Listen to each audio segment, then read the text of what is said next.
Days went by. Weeks, months, nothing. My thirst for something new was starting to become unbearable. I would wake up from my dreams every morning only to find out that reality was somewhat of a drab. It really weighed down on me. And to be honest, I could keep regurgitating old material, but all that did was make me more obsessed with finding the next new thing and to enjoy it habitually until my thirst for something new and different returns. And then boom, it happened. Hello, my name's Jimothy, and I am really cool. Got lots of friends, Paul, Felicity, Bevin, the list goes on. And on, and on, and on, and on, and on, and on. And on, and on, and on, and on, and on, and on. Days went by. Weeks, months, nothing.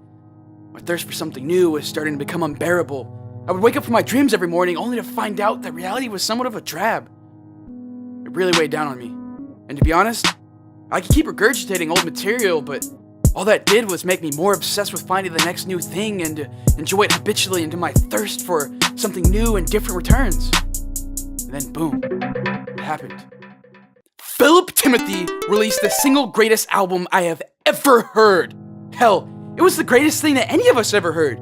This town we live in is nothing special. It's quiet, boring to say the least, but on that special day, April 7th, this town lit up.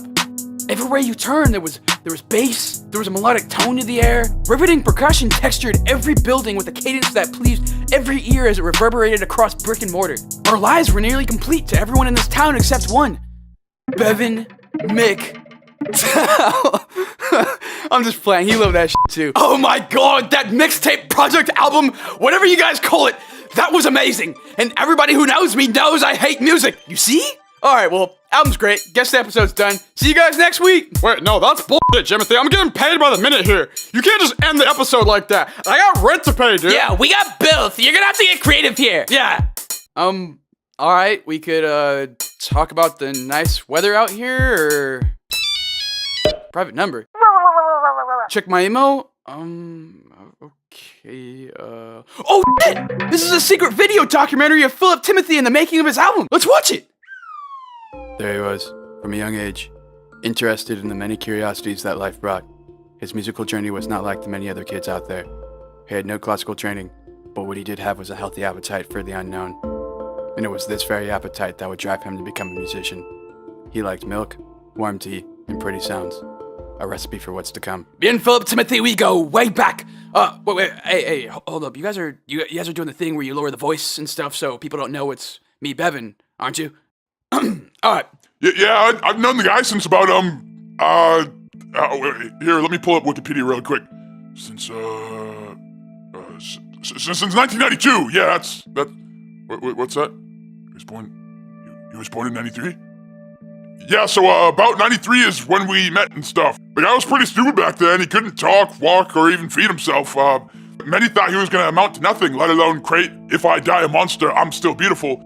To be frank, back then, he had similar abilities to that of an infant. He what? He was an infant?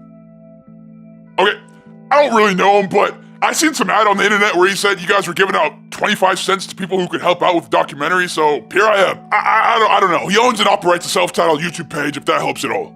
In the year 2013, after a tough initial summer of firefighting, one of his homies introduced him to a program called FL Studio. He was initially hooked, but broke his shit because he was a starving college kid. So he saved up money for months until he could acquire the program. Yeah, times were rough back then, dude. We barely had enough money to pay for top ramen. I remember him telling me how much he was obsessed with this program that he literally spent like 2 minutes on. And so, for his birthday on April 7th, 2014, he finally had the funds saved up to get it, and things just took off from there. From that day forth, he would spend every waking moment creating, sacrificing sleep, health, relationships, all in the name of good art and self-expression. I remember him being that kid back in college. You'd see him around and he'd be present physically, but you could tell there was something deep going on inside him. You couldn't quite put your popsicle stick on what it was, but we all knew there was definitely something special going on inside his head. After nearly 2 years of making terrible music, he taught himself how to record videos, and by himself, he dropped his first piece of shit. That was the day that the world was introduced to his art, and in that same day, the era of the big sleep began. Yeah, it was crazy back then, dude. He dropped music videos, did a couple projects. They were cool and all, but not a whole lot of people he knew were interested in listening to them. I mean, I don't blame him. And I don't think he did either. But what he got was something much more important than viewership. He got the day ones. Day ones are considered to be an artist's initial fan base, the lifeblood in which helps them garner the motivation to drop the next thing. Something better than the last, something that keeps them lusting for more. Day ones aren't necessarily the fans that were there from the literal first day, but more so an ideology to stick around throughout the different phases of an artist's creativity. These are the people that watch said artist transform into the best versions of themselves. And these are the same people that the artist hold dear to his heart. No, I won't do the interview. Not until he drops another Swaglord episode. Oh my God, is that Swaglord? My God, that man smells. He smells like broccoli and fondue cheese. Fast forward to today. The man has endured a caterpillar to butterfly transformation in the public eye over the popular video streaming service, YouTube. His meteoric downfall continues as we watch his art digress from lame to whack. Ow. Nobody calls Phillip Timothy whack. Nobody. Please stop. I'm calling the feds. It has come to my attention that I have to redo the last part. The year is 2018. Phillip Timothy is whack. Hey. Phillip Timothy is amazing, and he is only getting better. Thank you for following his journey. Subscribe, like, support the man. Do all of the above, but don't do one thing. Do not call the man whack, or Jimothy will punch you with his non-existent arms. And ZYZZ, they sleeping on me, saying man for their expectations. I'm underdog like a berry bone. Beach, play days. I'm trying to get my feet wet, soaked up in my own ways. And if they throwing shade, it's okay. I look to the brighter side. And I'm stepping up out that shadow. Treat them like palm trees and only come around when things get too bright. Keep me humble, keep me 10 toes like your mama did with the. Hey, what's up, guys? I just want to say thank you for showing a whole lot of love and support on my album release. That meant a lot to me, and so thank you guys. I appreciate that. Also, shout out to this person right here. I'm gonna send you some stickers. Check your DMs on Twitter. To win, all you gotta do is repost my pinned tweet. And again, thank you guys for showing me support. I'm gonna try to take turns between dropping a Jimothy episode and a music video. But yeah, we'll see how that goes. Thank you guys again.